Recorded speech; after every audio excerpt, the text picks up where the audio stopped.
Welcome class.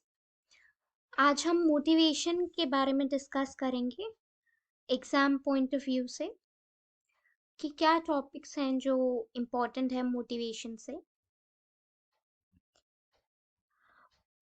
Motivation एक ऐसा शब्द है जो लैटिन वर्ड से आता है, जिसका ये लैटिन वर्ड है मूवर।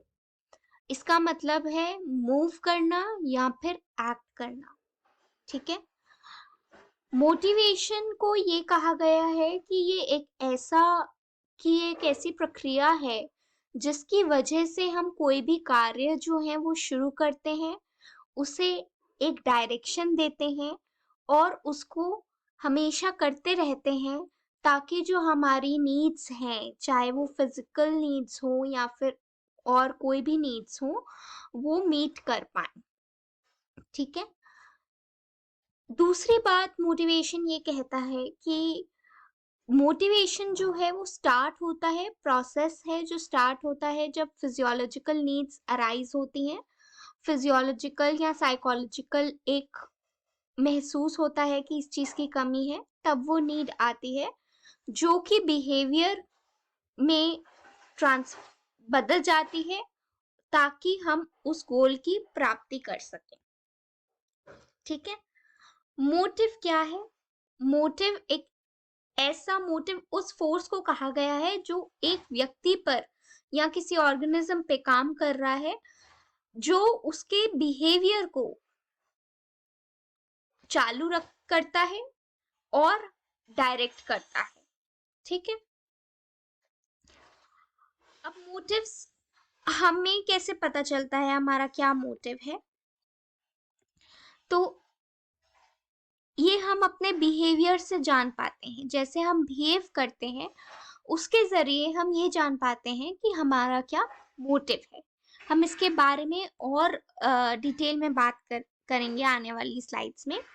और हम बहुत कॉन्शियस होते हैं, हमें पता होता है कि हमारा क्या मोटिव है। ठीक है। अगर आप इस क्लास के लिए आए हैं तो आपका ये मोटिव है कि आपको एग्जाम देना है और एग्जाम अच्छे से देना है। ठीक है। दूसरे कभी कभी ऐसा होता है कि दूसरे लोग हमारे मोटिव्स जो हैं वो बेहतर जान पाते हैं, वो हमारे बिहेवियर के थ्रू हमारे मोटिव को इन्फर कर पाते हैं, जबकि हो सकता है कि हमें भी वो अवेयरनेस ना हो। तो वो जो बिहेवियर है वो हमारा अनकॉन्शियस मोटिवेशन से जुड़ा हुआ है। अनकॉन्शियसली हम किसी चीज के लिए मोटिवेटेड होते हैं, पर शायद वो हमारी अभी कॉन्शियस अवेयरनेस में नहीं होता। कुछ बेसिक कॉन्सेप्ट्स हैं जिसके बारे में हम मोटिवेशन में बात करते हैं। पहला कॉन्सेप्ट है नीड। नीड क्या है? नीड किसको कहा गया है? नीड हमारी बॉडी में कोई भी अगर डेफिशिएंसी हो रही है तो उसको नीड कहा गया है। इस नीड की वजह से हमारी बॉडी में एक टेंशन उत्पन्न होती है, एक टेंशन या एक इम्बैलेंस उत्पन्न होता है। ठीक है। नीड हमारी डेफिशिएंसी है हमारी बॉडी में, जिसके कारण एक टेंशन और एक इम्बैलेंस सा हम उत्पन्न होता है बॉडी में। ठीक है। जैसे आपको पानी लेना है, पानी की कमी हो रही है, तो पानी की नीड उत्पन्न हुई क्योंकि आपकी बॉडी में कमी हो रही है पानी की। फिर उस कमी द्वारा जो आपकी बॉडी में इम्बैलेंस और टेंशन आता है नीड के जरिए। ठीक है। नीड पहले आता है, नीड डेफिशिएंसी है, पानी की कमी है वो डेफिशिएंसी है। फिर उस पानी की कमी की वजह से आपकी बॉडी में जो इम्बैलेंस उठता है। ठीक है। इम्बैलेंस कह सकते हैं, टेंशन कह सकते हैं जो उठती है। ठीक है। सेकंड कॉन्सेप्ट है ड्राइव का। ड्राइव क्या है? ये भी एक स्टेट ऑफ टेंशन है। इसको एक स्टेट ऑफ टेंशन कहा गया है, जो कि एक्चुअली जो है एक ऑर्गेनिज्म को प्रेरित करती है, मोटिवेट करती है कि वो उस पे एक्ट करे और अपना जो टेंशन है और जो एक इम्बैलेंस बॉडी में है वो कम हो सके। ठीक है। आपकी बॉडी में पानी की जो कमी हुई, जो नीड हुई, उसने आपकी बॉडी में एक टेंशन क्रिएट किया। इस टेंशन को हम ड्राइव कहते हैं। ठीक है। एक state of tension, state of imbalance होता है जो मोटिवेट करता है ऑर्गेनिज्म को एक्ट करने में, ताकि वो टेंशन जो है रिड्यूस हो पाए। ठीक है, अगर पानी की कमी हुई है, उसकी वजह से टेंशन उत्पन्न हुई है, तो ये आपको मोटिवेट करेगा कि आप उठकर जाकर पानी पी लें। ठीक है, और फिर आपकी बॉडी जो है एक बैलेंस स्टेट में, होमियोस्टैसिस स्टेट में आ जाती है। तो जो बॉडी का बैलेंस स्टेट है उसको होमियोस्टैसिस कहा गया है। ये किसी भी व्यक्ति को प्रेरित करता है काम करने के लिए। ठीक है, यही ड्राइव्स हैं जो हमें अपने बिहेवियर में ट्रांसफॉर्म, हमारे एक्शंस को और बिहेवियर्स को के जरिए हमारी नीड्स जो हैं सेटिस्फाई कर सकते। ठीक है, अराउजल, अराउजल क्या है? अराउजल माने कि लोग कितने ज्यादा प्रेरित हैं अपने एक्शन को करने के लिए, या एक एक अराउजल होना चाहिए ताकि हम अपने सारे काम अच्छे से कर सकें। एक होता है कि अगर हम एक अराउज स्टेट में होंगे तभी एक फिजियोलॉजिकल अराउजल रहेगा, ऐसे नहीं स्लीपी या ड्राउजी स्टेट में है, पर एक बिल्कुल जागत अवस्था जिसे कहते हैं, जाग रहे हैं हम, अपना काम कर रहे हैं, वो फिजियोलॉजिकल अराउजल जब होगा तो वो हमें मोटिवेट करता है और वो हमें ड्राइव करता है ताकि हम एक्शंस करें। ठीक है, एक्शंस करेंगे तो हमारा वो अराउजल भी बना रहेगा।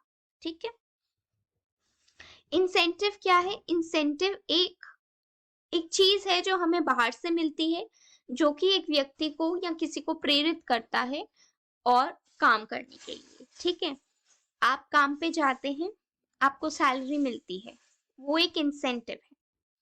ठीक है, इंसेंटिव वे है जो एक मोटिवेट करता है एक इंडिविजुअल को ताकि वो एक एक्शन परफॉर्म कर सके। ठीक है, इंसेंटिव आपको बाहरी दुनिया से मिलता है, जिस एक एक्शन को करने पर, एक चीज आप कर रहे हैं उस पे आपको एक रिवॉर्ड मिल रहा है।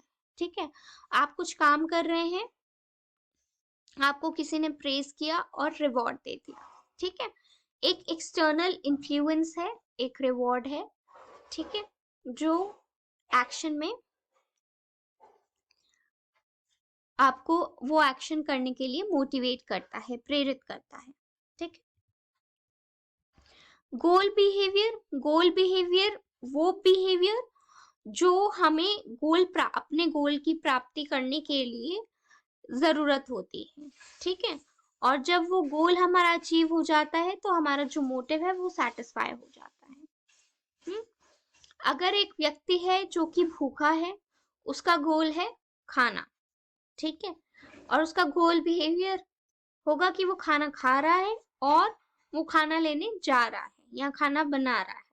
ठीक है, इंस्ट्रूमेंटल बिहेवियर ये होगा कि हम क्या यूज करते हैं, कौन सी टेक्निक या कौन सा मेथड यूज कर रहे हैं हम अपनी नीड को सेटिस्फाई करने के लिए। ये है कि हमारा, जैसे कि इसमें एग्जाम्पल एक दिया हुआ है कि अगर एक छोटा बच्चा है वो रो रहा है, तो जो उसका रोना है वो एक तरीके का इंस्ट्रूमेंटल बिहेवियर है ताकि वो अपनी मम्मी से खाना ले पाए। ठीक है, तो ये इंस्ट्रूमेंटल बिहेवियर है। मोटिव्स हम कैसे देखते हैं? हमारे इन्फरेंसेस होते हैं। मोटिव्स जो हैं वो इन्फरेंसेस हैं फ्रॉम बिहेवियर। ओके, सो हम मोटिव्स के बारे में कैसे जान पाते हैं? वो हम अपने बिहेवियर से, बिहेवियर जो हम जिस बिहेवियर जो एक्ट कर रहे हैं, जो बिहेवियर डिमॉन्स्ट्रेट कर रहे हैं, उसके द्वारा हम कुछ कंक्लूजन, कुछ इन्फ्रेंस निकाल पाते हैं। ठीक है, तो मोटिव्स एक इन्फ्रेंस निकालना है, अपने मोटिव्स से हम अपने बिहेवियर, जिस बिहेवियर में एंगेज कर रहे हैं, उसके द्वारा हम मोटिव्स की पहचान कर पाते हैं कि हम ये इसलिए कर रहे हैं क्योंकि ये हमारा मोटिव है। तो हम जिस बिहेवियर में एंगेज करते हैं वो हमें ये बताता है कि मोटिव्स, हमारा मोटिव क्या है। ठीक है, तो अगर हम ये समझ पा रहे हैं या ये कर रहे हैं कि एक स्टूडेंट जो है वो हमेशा हर काम में मेहनत कर रहा है, तो हम उससे ये इन्फर कर पाएंगे, ये कंक्लूजन निकाल पाएंगे कि उसका जो मोटिव है, उसका ये मोटिव है कि वो अपने चैलेंजेस को मास्टर करे, चाहे कोई भी चैलेंजेस हो। ठीक है,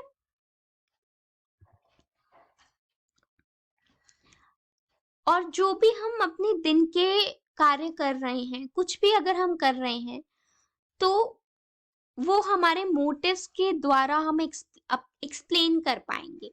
ठीक है, अगर आप यहाँ पे आए हैं क्लास लेने, तो आपका क्या मोटिव है, आप क्या एक्सप्लेनेशन दे रहे हैं उसके पीछे, आप अ, आप कॉलेज क्यों जा रहे हैं। तो ये जो क्यों का आंसर है जो आपको मिलता है, वो जनरली आपके मोटिव्स को दर्शाता है कि आपका मोटिवेशन क्या है इस कार्य को करने के पीछे। ठीक है, तो मोटिव्स जो हैं वो एक्सप्लेनेशंस हैं। ओके, और मोटिव्स के द्वारा हम प्रिडिक्शंस कर सकते हैं, हम भविष्य में ये बता सकते हैं कि उसका बिहेवियर कैसा रहेगा या कैसा होगा। ठीक है, मान लीजिए किसी को पता है, एक साइकोलॉजिस्ट है जिसको पता है कि उसका क्लाइंट जो है बहुत हाई है अचीवमेंट नीड पर, बहुत ज्यादा उसकी जो चीजों को प्राप्त करने की जो एक वो है कि उसको ये लेना है, तो वो एक बहुत हाई अचीवमेंट नीड है, और ये रीजनेबली एक्यूरेट प्रिडिक्शन निकाल पाता है। तो हम इसके द्वारा ये इन्फर कर सकते हैं, ये प्रिडिक्ट कर सकते हैं कि ये भविष्य में भी किसी भी हद तक जाएगा, अ, अपने जो काम को पूरे उसको इन कंक्लूड करने के लिए। ठीक है, तो वो कुछ भी करेगा, अगर उसका टेनिस मैच है तो वो कुछ भी करेगा वो अपने अपने ओपोनेंट को बीट करने के लिए। ठीक है, तो मोटिव्स के द्वारा हम अपने जो फ्यूचर बिहेवियर है उसको प्रिडिक्ट कर सकते हैं। हम्म, जैसे अगर कोई हाई है नीड फॉर पावर में, तो हम ये कह सकते हैं कि उसको पावर चाहिए, तो मे बी हो सकता है कल को वो इलेक्शंस में खड़ा हो या कोई ऐसी जॉब ढूंढे जहाँ पे उसको पावर मिले। तो मोटिव्स जो हैं वो एज प्रिडिक्टर्स भी काम करते हैं। एक मोटिवेशनल साइकिल होता है, वो हम समझने की कोशिश करते हैं। ये बेसिकली सम अप है जो भी कॉन्सेप्ट्स और जो भी हमने अभी तक पढ़ा है। नीड क्या है, नीड फिजियोलॉजिकल डेफिशिएंसी है, एक आपके बॉडी से जो उत्पन्न एक फिजिकल डेफिशिएंसी है, उसको नीड कहा गया है।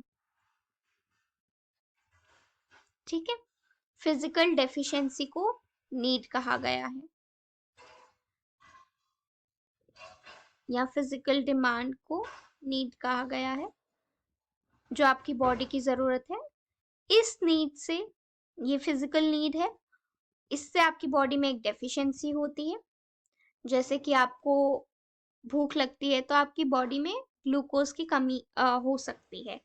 ठीक है, तो जो डेफिशिएंसी होती है वो एक ड्राइव उत्पन्न करता है। ड्राइव हमने समझा क्या है। ड्राइव एक हाइपोथेटिकल स्टेट ऑफ टेंशन है। हाइपोथेटिकल क्यों, क्योंकि हम इसे देख नहीं सकते, पर हमने एक अपना बनाया हुआ है पढ़ने के लिए, समझने के लिए, कि वो एक स्टेट ऑफ टेंशन है जो हमारी बॉडी में फिजिकल डेफिशिएंसी द्वारा उत्पन्न होती है।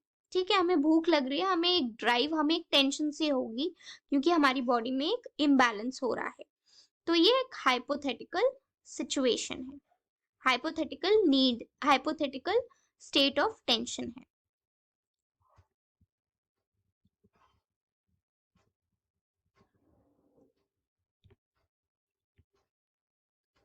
ठीक है, फिर उसी हाइपोथेटिकल ड्राइव द्वारा हम एक बिहेवियर में एंगेज करते हैं। ठीक है, हम एक कुछ बिहेवियर करते हैं जो बिहेवियर हमें गोल प्राप्ति करवाएगा। ठीक है, जैसे इसमें हम इंस्ट्रूमेंटल बिहेवियर होंगे, अगर हम खाना लेने जा रहे हैं या खाना बना रहे हैं तो वो एक इंस्ट्रूमेंटल बिहेवियर होगा। गोल हमारा होगा कि हमने खाना खा लिया, तो हमारा गोल मीट हो जाएगा। हमारा गोल था खाना खाना, तो हमारा गोल भी सेटिस्फाई हो जाएगा।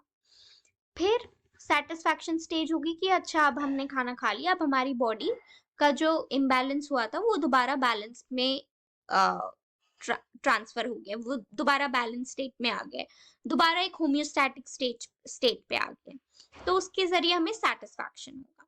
ठीक है, सेटिस्फैक्शन के बाद दोबारा फिर किसी चीज की नीड उत्पन्न होगी। ठीक है, तो ये मोटिवेशनल साइकिल है जो हर समय चलता रहता है। अब मोटिवेशन करता क्या है, उसका एक्चुअली फंक्शन क्या है? एक तो मोटिव्स हमारे बिहेवियर को एक एनर्जी देते हैं और हमें मदद करते हैं कि हम उसको करते रहें। ठीक है, मान लीजिए आप यहाँ पे पढ़ रहे हैं, तो आपका मोटिव है एग्जाम क्रैक करना, तो यही जो मोटिव है एग्जाम क्रैक करने का वो आपको एनर्जी देगा ताकि आप अपना स्केड्यूल फॉलो करें, एक डिसिप्लिन वे में आप पढ़ते रहें। तो मोटिव्स जो हैं हमें एनर्जी देते हैं और हमारा बिहेवियर जो है वो सस्टेन करते हैं। मोटिव्स हमारे बिहेवियर को डायरेक्ट और रेगुलेट करते हैं। ठीक है, हम मोटिव्स के द्वारा हम एक टाइम टेबल बनाएंगे, हम सुबह जल्दी उठेंगे, सुबह जल्दी उठ के पढ़ेंगे। तो जो मोटिव्स हैं वो हमें डायरेक्ट करेंगे और हमारा बिहेवियर जो है वो रेगुलेट करेंगे। बिहेवियर बहुत सिलेक्टिव है। ठीक है, बहुत उसके मोटिवेशन द्वारा हम अपना बिहेवियर चूज कर सकते हैं। हमारे पास बहुत सारे ऑल्टरनेटिव्स हैं, हम पढ़ने की बजाय कुछ मोबाइल या टीवी पे कुछ देख भी सकते हैं, कुछ और भी कर सकते हैं, तो वो सिलेक्टिव है। आवर बिहेवियर इज सिलेक्टिव, तो हम चूज करते हैं उसमें से। हम चूज कर रहे हैं डायरेक्टली कि हमें पढ़ना है। कुछ थ्योरीज ऑफ मोटिवेशन की बात की गई है, तो इसको हम बिल्कुल ब्रीफली डिस्कस करेंगे कि क्या है ड्राइव थ्योरीज, क्या है इंसेंटिव थ्योरी और क्या है इंस्टिंक्ट थ्योरी। ड्राइव थ्योरीज जो हैं वो हमारे ड्राइव कॉन्सेप्ट पे बनी हुई है। ठीक है, और ड्राइव्स क्या है? हाइपोथेटिकल स्टेट ऑफ टेंशन है। जो ये टेंशन प्रोड्यूस होती है बॉडी में, उसके द्वारा हम मोटिवेट होते हैं ताकि हम बिहेवियर में एंगेज कर सकें और वो एक स्टेट ऑफ होम्योस्टैसिस पे हमें ला सके। ठीक है, पर इसका एक डिसएडवांटेज ये है कि इस थ्योरी द्वारा हम सारा बिहेवियर एक्सप्लेन नहीं कर सकते। कुछ बिहेवियर्स ऐसे भी हैं जो हम एक्सप्लेन नहीं कर सके। जो इम्पोर्टेंट ड्राइव थ्योरी है वो दी थी हल ने। ठीक है, हल ने एक बहुत ड्राइव थ्योरीज में इंपॉर्टेंट कॉन्सेप्ट दिया है। ओके, अब ड्राइव रिडक्शन थ्योरी को हम इस डायग्राम के द्वारा समझने की कोशिश करते हैं कि नीड है फूड और वाटर। ठीक है, नीड अराइज हुई कि हमें भूख लग रही है या हमें प्यास लग रही है, एक स्टेट ऑफ ड्राइव बना, एक स्टेट ऑफ टेंशन बना जो इस नीड के द्वारा, इस फिजिकल डेफिशिएंसी द्वारा उत्पन्न हुई है। ठीक है, और इसी ड्राइव ने हमें बोला कि अब हमें खाना खा लेना चाहिए या हमें पानी पी लेना चाहिए। तो इस ड्राइव को सेटिस्फाई करने के बाद हमारा जो है नीड फुलफिल हो जाएगा। ठीक है, तो इससे हमारा ड्राइव रिड्यूस हो जाएगा। वंस वी ईट और drink something, hour drive will be reduced. Incentive क्या है? इंसेंटिव वो गोल्स हैं या वो ऑब्जेक्ट्स हैं जो हमें एक्सटर्नल एनवायरनमेंट से मिलते हैं, जो कि एक व्यक्ति को प्रेरणा देते हैं कि वो इस एक्शन में डटे रहें, ये काम करते रहें। ठीक है,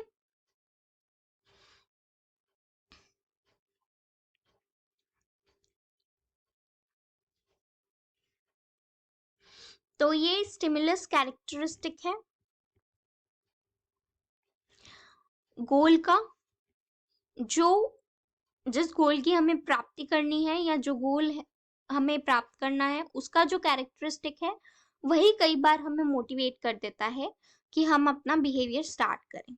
ठीक है, फिर है पुल थ्योरीज, कि वो कैरेक्टरिस्टिक्स जो कि पुल करें, वो ऐसे कुछ कैरेक्टरिस्टिक्स जो कि हमें पुल करें अपनी तरफ। ठीक है, अगर मैं कह रही हूँ अगर कोई बोल रहा है कि अगर आप ये करेंगे तो आपको बोनस मिल जाएगा या कुछ एक्स्ट्रा मिल जाएगा, तो ये बोनस जो है वो मुझे पुल करेगा अपनी तरफ। ठीक है, so it is based on pull theory. Incentive theories are also based on it will attract me, it will pull me, pull this person towards attaining that bonus.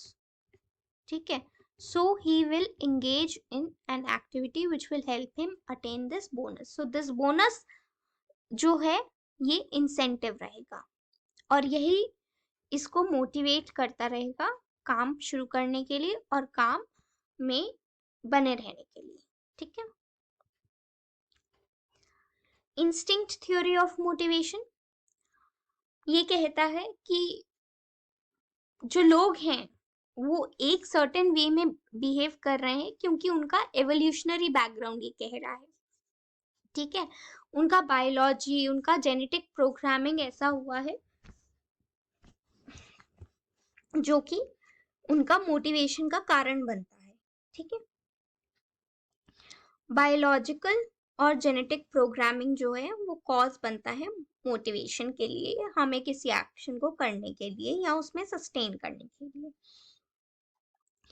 तो अब सब मोटिवेशन का एक मूल रूप ये है कि हमें वो सरवाइव करने के लिए, हमें जीवित रहने के लिए हमें मोटिवेट करता है।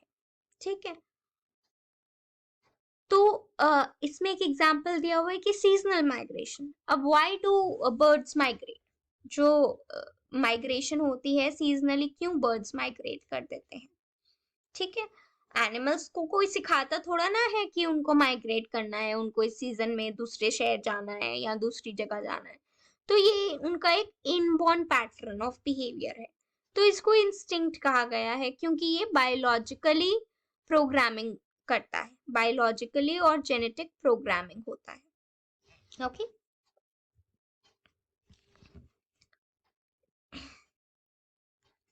जो लोग हैं वो इनका ऑप्टिमल लेवल ऑफ अराउजल रहता है।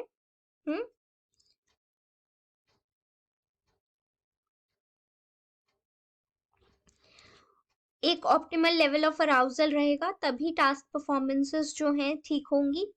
अगर आपका अराउजल जो आपकी फिजियोलॉजिकल अराउजल है या कोई भी अराउजल है, अटेंशन है, वो अगर ऑप्टिमल लेवल की नहीं होगी या फिर बहुत कम या बहुत ज्यादा होगी तो आपके जो परफॉर्मेंस है उस पे ये बाधा डाल सकती है।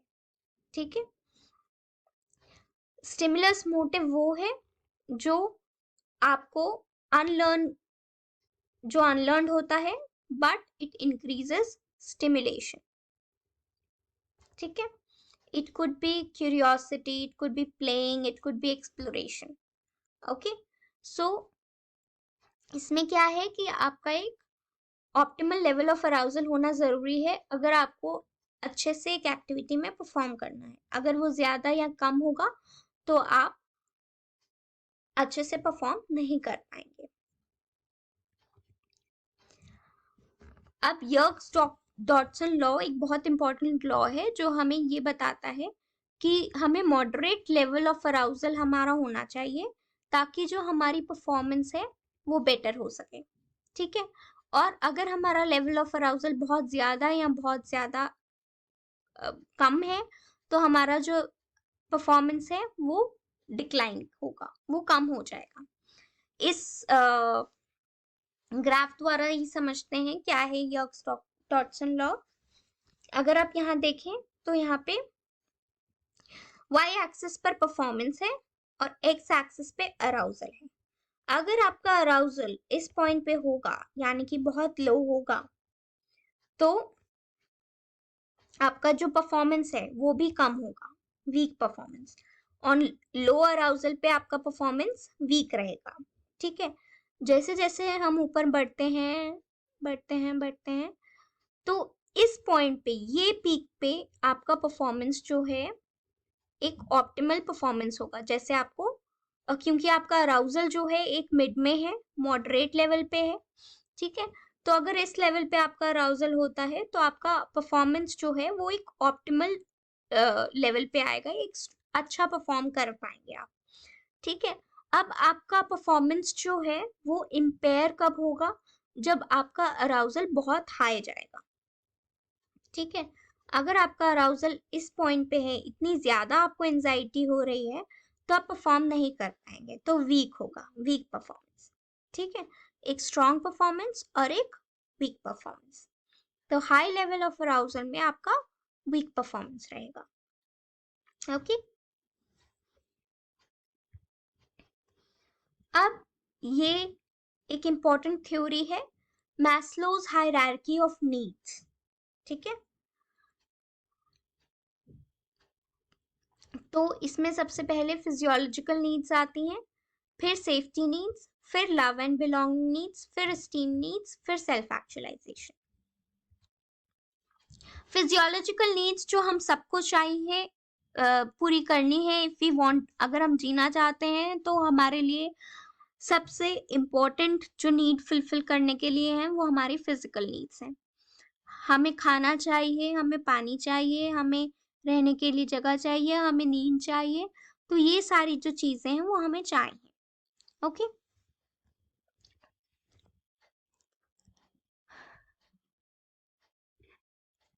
अगर ये रिक्वायरमेंट्स फुलफिल नहीं होती हैं तो हमारा माइंड और बॉडी है वो ढंग से फंक्शन नहीं कर पाएगा।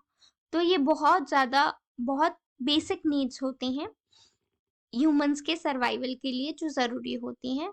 हवा, पानी, खाना, shelter, sleep, so these things are really important अगर हमें सरवाइव करना है तो। ये सबसे ज्यादा डोमिनेंट नीड्स हैं। अगर ये नीड्स फुलफिल नहीं होंगी तो हम शायद आगे नीड्स फुलफिल नहीं कर पाएंगे।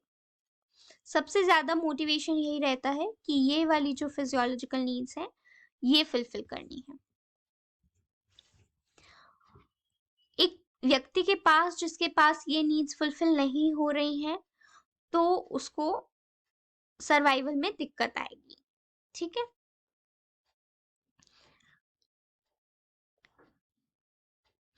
सारी जो दूसरी नीड्स हैं वो एक तरह से सेकेंडरी हो जाती हैं, एक सेकेंडरी वो ले लेती हैं, एक बैकग्राउंड में चली जाती हैं, बट फोर फ्रंट में जो रहता है वो हमारी फिजियोलॉजिकल नीड्स का फुलफिलमेंट है, ठीक है।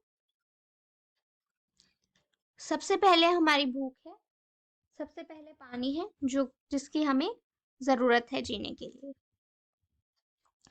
फिर आता है सेफ्टी और सिक्योरिटी नीड्स, कि आपका अगर फिजियोलॉजिकल नीड्स ठीक जा रही हैं तो आपकी सेफ्टी नीड्स, कि you should feel secure, psychologically भी, साइकोलॉजिकली भी और फिजियोलॉजिकली भी, ठीक है।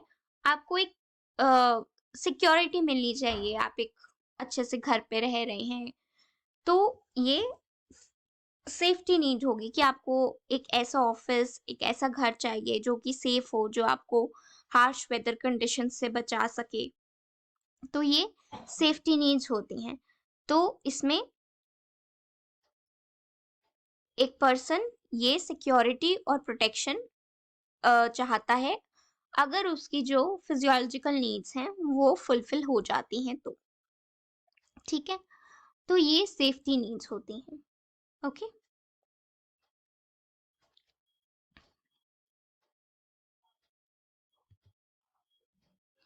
अब सेफ्टी एंड सिक्योरिटी में हमारा एक सिक्योर सोर्स ऑफ इनकम होना चाहिए जहाँ से हमें रेगुलरली इनकम आ रही है, घर होना चाहिए रहने के लिए, हमारी अच्छी हेल्थ होनी चाहिए, वेलबींग होनी चाहिए, ठीक है।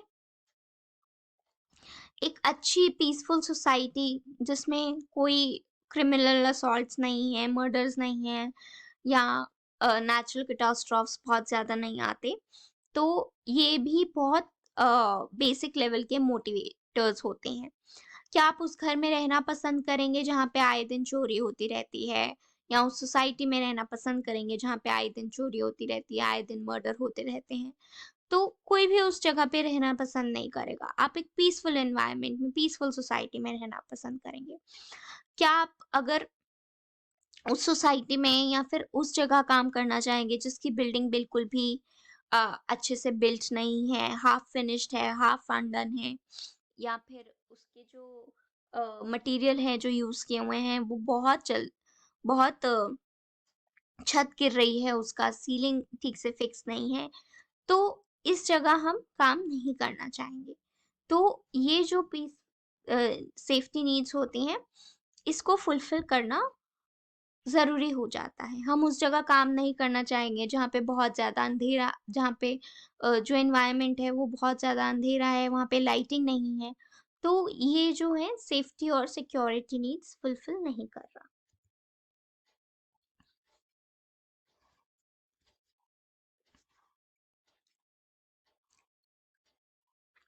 अब बच्चों के लिए ये नीड इम्पोर्टेंट होती है because they want to feel secure. उनको एक सेफ फीलिंग चाहिए होती है दैट हाँ, कि चिल्ड्रन आर सिक्योर।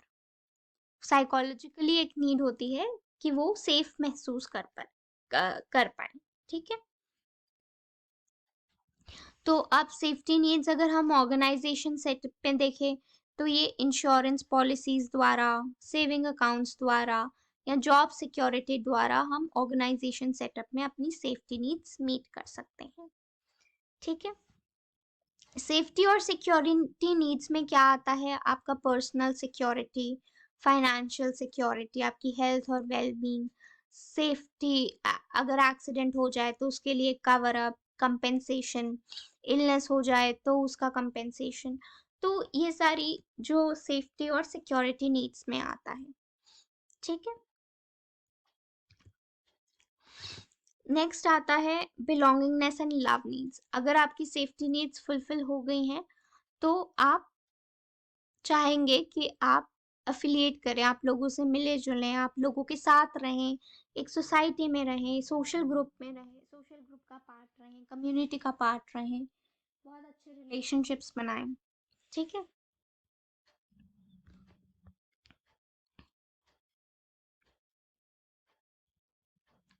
तो अगर आपकी एक बार ये फिजियोलॉजिकल और सेफ्टी नीड्स फुलफिल हो जाती है, जो थर्ड नीड आपकी आती है फिर बिलोंगिंगनेस और लव नीड्स की, कि आप एक लोगों के साथ अपना संबंध अच्छे बना के रखें, आप एक सोसाइटी में अच्छे से रहें, आप एक सोशल ग्रुप का पार्ट बने। तो ये सब चीज़ें आपकी बिलोंगिंगनेस और लव नीड्स को पूरी करता है। एस्टीम नीड्स नेक्स्ट है फोर्थ उसमें एस्टीम नीड्स। कि एस्टीम नीड्स वो हैं जब आपको अपने लिए एक एज अ ह्यूमन बीइंग आपको रिस्पेक्ट मिले। ठीक है? As a contributing member of the society आपको एक रिस्पेक्ट मिले, एक human being, honourable human being हो, लोग आपको प्यार और रिस्पेक्ट दें। ठीक है? तो हम लोग यही चाहते हैं कि हाँ, समाज में हमारा जो है एक वैल्यू बनी रहे, एक स्टेबिलिटी बनी रहे, हम अपना एक जो एस्टीम है वो बना के रखें। ठीक है? हमारी जो एक इज्जत है वो दूसरों के सामने बना के रखें और दूसरे लोग भी हमें इज्जत दें। ठीक है? अब एस्टीम नीड्स में मैस्लो ने 2 लेवल्स पे उसको बताया, एक लोअर वर्जन है और एक हायर वर्जन है। ठीक है? लोअर वर्जन ऑफ एस्टीम वो है जब हमें चाहिए दूसरों से रिस्पेक्ट। ठीक है? We need respect from others. हम चाहते हैं लोग हमें अटेंड करें, हमें अटेंशन दें, हमें एक प्रेस्टीज दें, एक स्टेटस दें, प्यार दें। और एक हायर वर्जन ऑफ नीड है अपने लिए सेल्फ रिस्पेक्ट। ठीक है? कि हम इंडिपेंडेंस चाहें, फ्रीडम चाहें, सेल्फ कॉन्फिडेंस चाहें। ठीक है? तो हमें जो सेल्फ एस्टीम है, जो मोस्ट स्टेबल है, वो रहती है रिस्पेक्ट फ्रॉम अदर्स, कि हमें ये मिलता रहे। ओके? नेक्स्ट जो हाईएस्ट लेवल की नीड है, जो एक हाईएस्ट लेवल की नीड है, वो हमें दिया था वो दिया था सेल्फ एक्चुअलाइजेशन मैस्लो ने। अब सेल्फ एक्चुअलाइजेशन क्या है कि हम आगे बढ़ते रहें, ठीक है, और हम बढ़ते रहें ताकि हम अपना जो फुलेस्ट पोटेंशियल है, जहां तक हम जा सकते हैं, वो रियलाइज कर पाए। तो दैट इज सेल्फ एक्चुअलाइजेशन, हमारा डिजायर ग्रो करने के लिए और डेवलप करने के लिए अपना फुल पोटेंशियल। ठीक है, जो हम कर सकते हैं, जो हम बन सकते हैं, वो हम बने।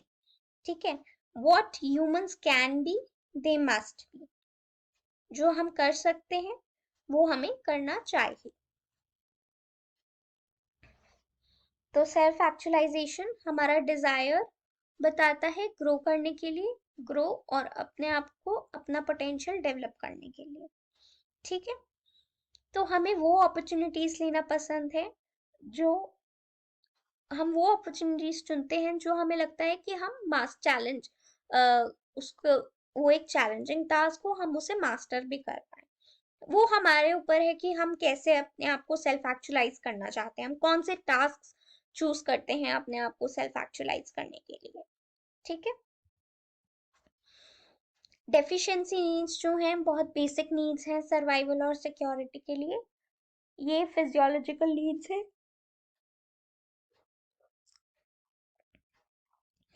डेफिशिएंसी नीड्स में तीन चीजें आती हैं, फिजियोलॉजिकल नीड्स आती हैं, सेफ्टी और सिक्योरिटी नीड्स आती हैं, सोशल नीड्स आती हैं। ठीक है, अगर डेफिशिएंसी नीड्स फुलफिल नहीं होती हैं तो हम एक एंशियस स्टेट में रहेंगे, एक टेंशन स्टेट में रहेंगे। तो जो जो बहुत बेसिक लेवल की नीड है वो पूरी होनी चाहिए अगर हमें हायर लेवल नीड्स पे जाना है। ठीक है,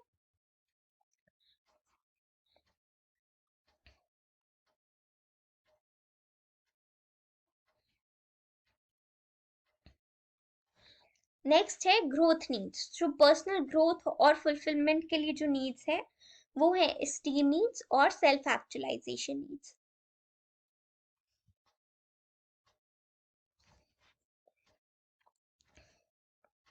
अब इसका मतलब ये नहीं है कि हम हर हर हर बंदा जो है वो एक हायरार्की के साथ चलता है। कुछ लोग कम नीचे भी आते हैं हायरार्की के, कुछ लोग ऊपर भी जाते हैं। एकदम स्टेज वाइज कैटेगराइजेशन इसका पे नहीं चल सकते हैं। ये एक क्रिटिसिज्म है मैस्लो की थ्योरी की, कि जो भी नीड्स हैं वो हम कभी ऊपर जाएंगे, कभी नीचे आएंगे, कभी ऊपर जाएंगे, कभी नीचे आएंगे। ठीक है, तो ये सब चलता रहता है। और एक तरह से जो हम स्टेजेस ले रहे हैं कि इस स्टेज पे ये है, वो स्टेज पे ये है, तो वो जो है वो हम हर व्यक्ति जो है स्टेज के हिसाब से नहीं चल सकता है। ठीक है, ऐसा नहीं है, ऑर्डर रिजिड नहीं है, बट थोड़ा फ्लेक्सिबल है, और ये इंडिविजुअल के सर्कमस्टांसेस और इंडिविजुअल डिफरेंसेस पे भी डिपेंड करता है। ठीक है, ऐसा नहीं है कि बिहेवियर जो है सिर्फ एक सिंगल मोटिवेटेड रहता है, बट जो हमारा बिहेवियर है वो मल्टी मोटिवेटेड होता है। ओके, जो नेक्स्ट इंपॉर्टेंट थ्योरी है आफ्टर मैस्लो, उसको हम बोलते हैं सेल्फ डिटर्मिनेशन थ्योरी, जो कि रेयान और डेसी ने दी थी 2000 में। इन्होंने ये कहा कि हमारी यूनिवर्सल नीड्स हैं और इनबॉर्न नीड्स हैं। तीन नीड्स के बारे में इन्होंने जिक्र किया। एक है ऑटोनॉमी, ऑटोनॉमी मतलब फ्रीडम, कि आप क्या करना चाह रहे हो उसके लिए आपको फ्रीडम मिले, उसके लिए आपको चूज करने का मौका मिले, आप अपने बिहेवियर और अपने गोल्स को खुद कंट्रोल कर सको, खुद चूज कर सको, वो ऑटोनॉमी है। ठीक है, देन आता है हमारा कॉम्पिटेंस।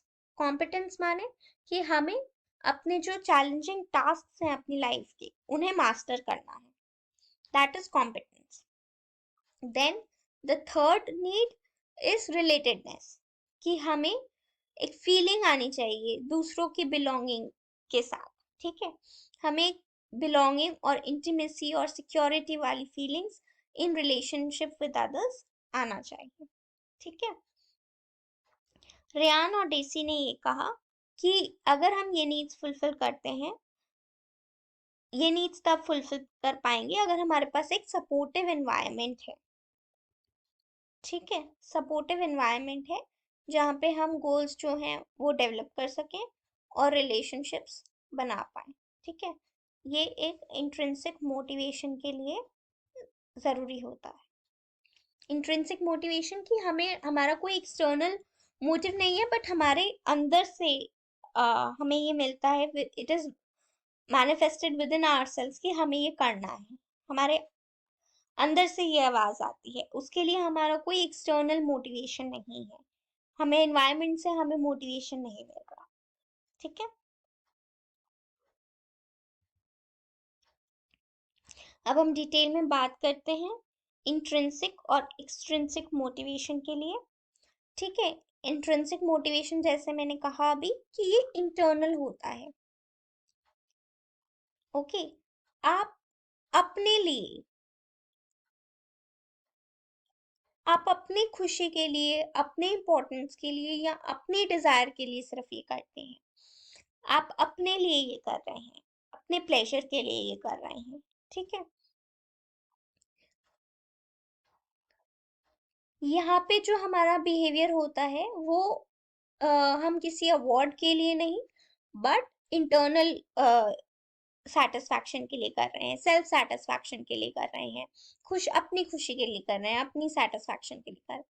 तो ये हम एक्सटर्नल रिवॉर्ड के लिए नहीं, पर हम अपनी खुशी के लिए कर रहे हैं। ठीक है,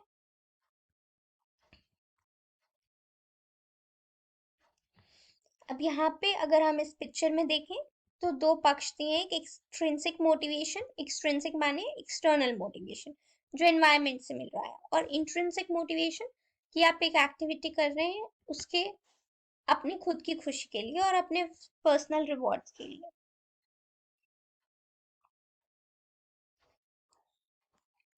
यहाँ पे आप यहाँ पे ये पर्सन A1 है, इसके लिए मोटिवेशन क्या है फुटबॉल की, जीतना है, इसको मेडल जीतना है। तो ये एक्सट्रिंसिक मोटिवेशन है, एक्सटर्नल मोटिवेशन है। इंट्रिंसिक मोटिवेशन क्या है, इसको खुद की खुशी के लिए, खुद की तसल्ली के लिए, खुद की सेटिस्फैक्शन के लिए ये खेल रहा है।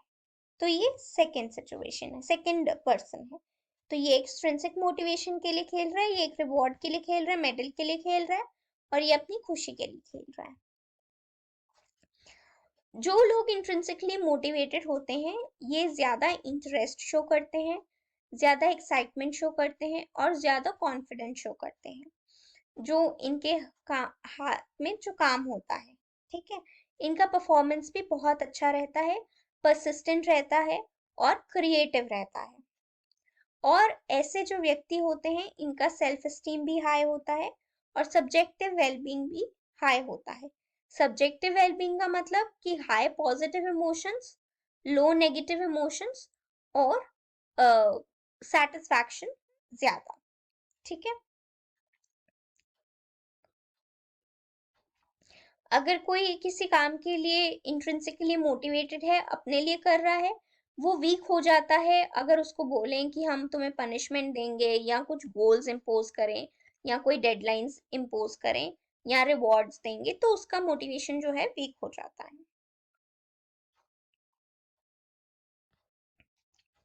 अब रियान और डेसी की जैसे हमने थ्योरी डिस्कस की, उन्होंने कहा कि कुछ कंडीशंस हैं जो इंट्रिंसिक मोटिवेशन, इंट्रिंसिक बिहेवियर को प्रमोट करती हैं, डेवलप करती हैं। जैसे कि जिन बच्चों के रिलेटेडनेस, कॉम्पिटेंसी और ऑटोनॉमी नीड्स जो हैं वो फुलफिल हो जाती हैं बचपन में ही, वो बहुत ज्यादा इंट्रिंसिकली मोटिवेटेड होते हैं।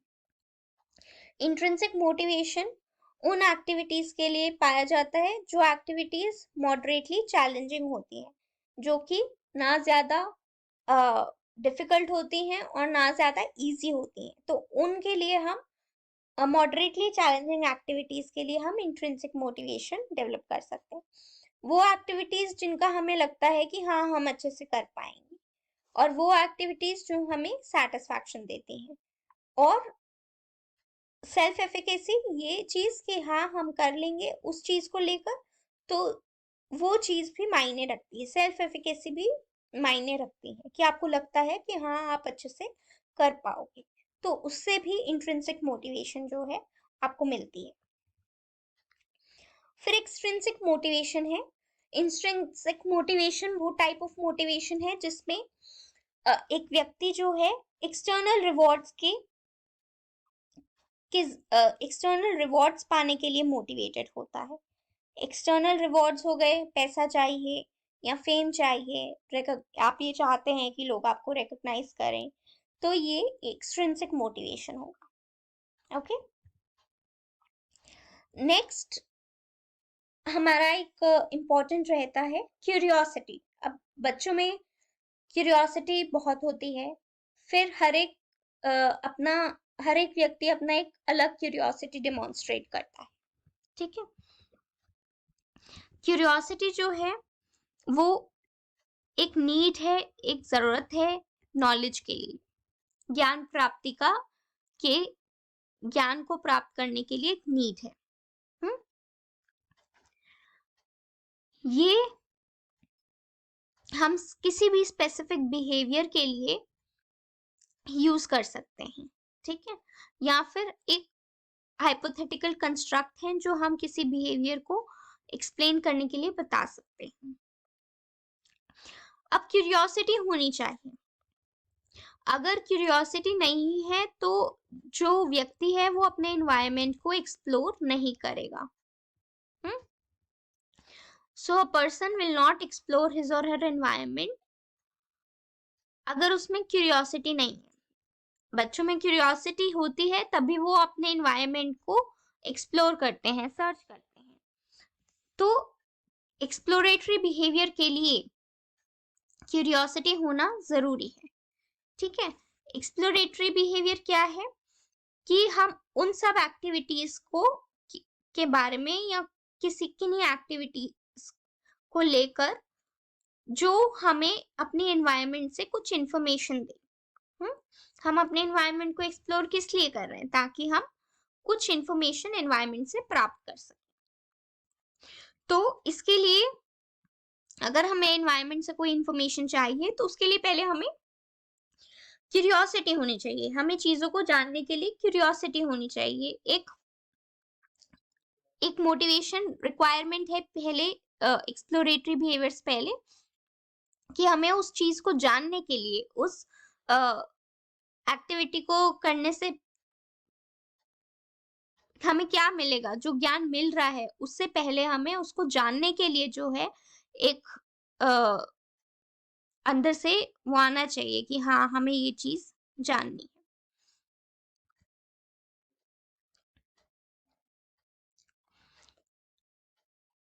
कई फिलोसोफर्स ने क्यूरियोसिटी के बारे में बताया है।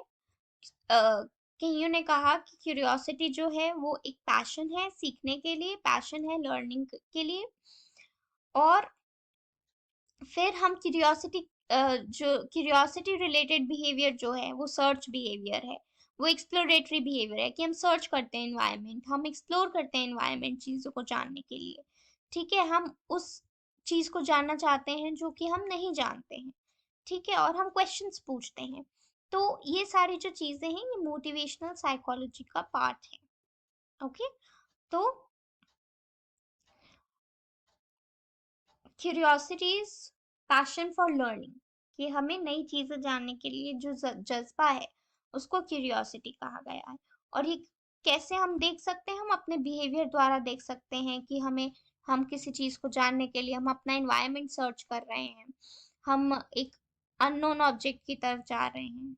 ठीक है, मान लीजिए मैं किसी चीज को नहीं जानती, मेरे को एक साइंस का कॉन्सेप्ट है वो नहीं पता क्या होता है, तो मेरे अंदर क्यूरियोसिटी आएगी कि क्या होता है, ये क्या फिनोमेनन है। तो मैं अपना एनवायरनमेंट सर्च करूंगी कि हाँ ये क्या है, मैं नेट सर्च करूंगी कि ये जानने की कोशिश करूंगी कि ये साइंस कॉन्सेप्ट क्या है। ठीक है, तो ये क्यूरियोसिटी और एक्सप्लोरेटरी बिहेवियर का कॉन्सेप्ट है।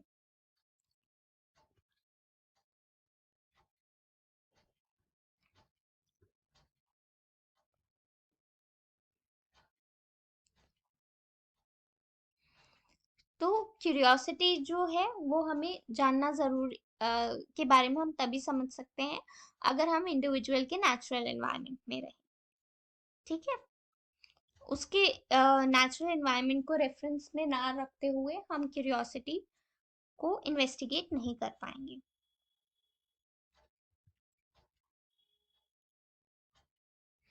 अब रिसर्चर्स ये जानना चाहते हैं कि क्या क्यूरियोसिटी एक प्राइमरी ड्राइव है या एक सेकेंडरी ड्राइव है।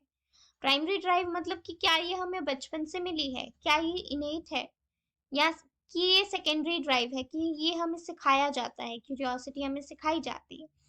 रिजल्ट्स इनकंक्लूसिव रहे हैं, ये जान नहीं पाए कि कौन सी ये ड्राइव रही है।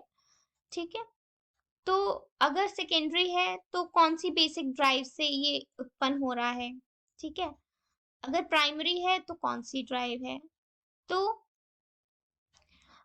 क्यूरियोसिटी ये बताया हुआ है कि क्यूरियोसिटी जो है एक अनलेबल्ड अराउजल प्रोड्यूस करती है, जो कि एक टेंशन प्रोड्यूस करती है, एक अनप्लेजेंट सेंसेशन, जिसको अराउजल कहा गया है कि अच्छा अगर मुझे ये साइंस का कॉन्सेप्ट नहीं पता तो हाँ मुझे जानना है, तो जब तक मैं वो जान नहीं लेती मेरे मन में ये रहेगा कि जानना है, तो वो एक अनप्लेजेंट सेंसेशन रहती है। ठीक है, और ये रिड्यूस होता है एक्सप्लोरेटरी बिहेवियर से। जब हम उस मैं अगर उस साइंस कॉन्सेप्ट को मुझे जानना है तो मैं थोड़ा नेट सर्च करूंगी, थोड़ी चीजें सर्च करूंगी। ओके, तो वो उससे रिड्यूस हो जाएगा, मेरी क्यूरियोसिटी उससे सेटिस्फाई हो जाएगी और रिड्यूस हो जाएगी अगर मैं उसके बारे में समझ लेती हूँ तो, और उसके बारे में जान लेती हूँ।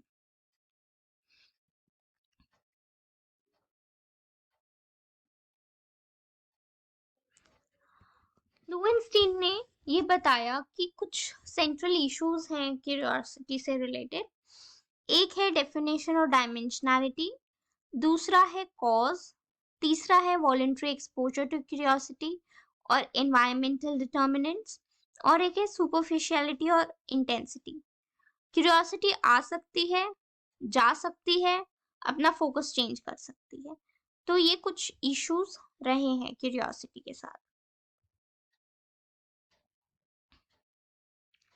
क्यूरियोसिटी एक मोटिवेशनल फोर्स हो सकता है, हमें प्रेरित कर सकता है कोई कार्य करने के लिए, किसी चीज को ढूंढने के लिए। एक मोटिवेशनल स्टेट हो सकता है जो हम बिहेवियरल इंडिसेस द्वारा जान सकते हैं। एक पर्सनालिटी ट्रेट भी हो सकता है कि हम पर्सनालिटी में कितनी क्यूरियोसिटी है, पर्सनालिटी मेजर्स द्वारा भी हम ये जान सकते हैं। ठीक है,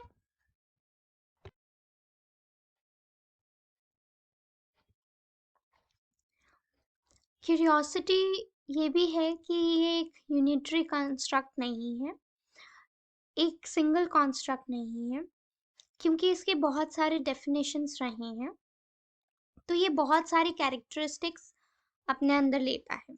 ठीक है, फॉलर ने ये भी कहा कि boredom is generally pre requisite for curiosity. ठीक है, अगर आप बोर हो रहे हैं तो वो एक और प्री रिक्विजिट होता है क्यूरियोसिटी के लिए और एक्सप्लोरेशन के लिए।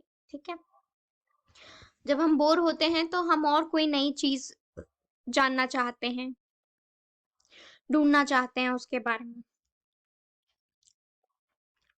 क्यूरियोसिटी और एक्सप्लोरेशन को हम इंडिपेंडेंटली डिफाइन नहीं कर पाते। जब भी हम एक्सप्लोरेशन और क्यूरियोसिटी को साथ में कंसिडर करते हैं, मोटिवेशन और ड्राइव बहुत ज्यादा आपस में आ जाती हैं। ठीक है, मोटिवेशन और ड्राइव का कॉन्सेप्ट एक्सप्लोरेशन और क्यूरियोसिटी के साथ आ जाता है, इसीलिए क्यूरियोसिटी और एक्सप्लोरेशन को हम इंडिपेंडेंटली डिफाइन करना थोड़ा मुश्किल रहता है। जकरमैन ने कॉन्सेप्ट दिया था सेंसेशन सीकिंग का।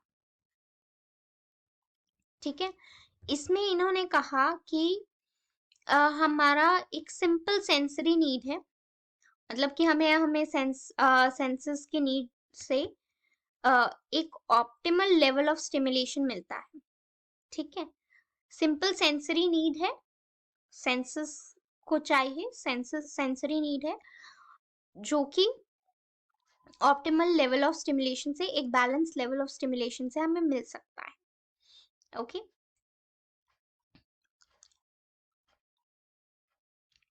इन्होंने अपनी थ्योरी के बेसिस पर एक सेंसेशन सीकिंग स्केल फॉर्म 1 बनाया था इस ट्रेट को मेजर करने के लिए। अब सेंसेशन सीकिंग क्या है? सेंसेशन सीकिंग इन्होंने कहा कि एक ट्रेट है, मतलब कि एक हमारी पर्सनालिटी का ट्रेट है, हमारा फीचर है, जो ये कहता है कि हमारे को बहुत ज्यादा वैरायटी हो, न्यूनेस हो, उसमें बहुत कॉम्प्लेक्स सेंसेशंस और एक्सपीरियंसेस जो हैं हम एक्सपीरियंस करना चाहते हैं, और हम उसमें रिस्क लेना चाहते हैं, फिजिकल हो या सोशल हो, इस एक्सपीरियंस को प्राप्त करने के लिए। ठीक है, तो सेंसेशन सीकिंग एक ट्रेट है जो हमारी नीड को, हमारी जो वैरायटी ऑफ नीड्स हैं, जो न्यू नीड्स हैं, जो कॉम्प्लेक्स नीड्स और एक्सपीरियंसेस हैं, वो फिजिकल और सोशल रिस्क को ले सकता है अपने एक्सपीरियंसेस से। ठीक है, ये कहती है, ये फिजिकल वैल्यू नहीं है स्टिमुलाई का, but it is the meaning. जो स्टिमुलाई का एक फिजिकल वैल्यू होता है, उसको देखने पर सोर्स ऑफ स्टिमुलेशन नहीं है, बट उसका मीनिंग जो है उसको, एक इंडिविजुअल को बहुत सारे वैरायटी ऑफ एक्सपीरियंसेस देता है। ठीक है, और वो डिपेंड करता है इंडिविजुअल टू इंडिविजुअल। ओके,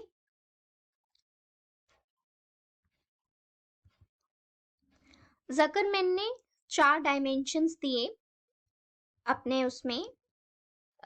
एक है थ्रिल और एडवेंचर सीकिंग, एक है एक्सपीरियंस सीकिंग, एक है डिसइनहिबिशन, और एक है बोर्डम ससेप्टिबिलिटी।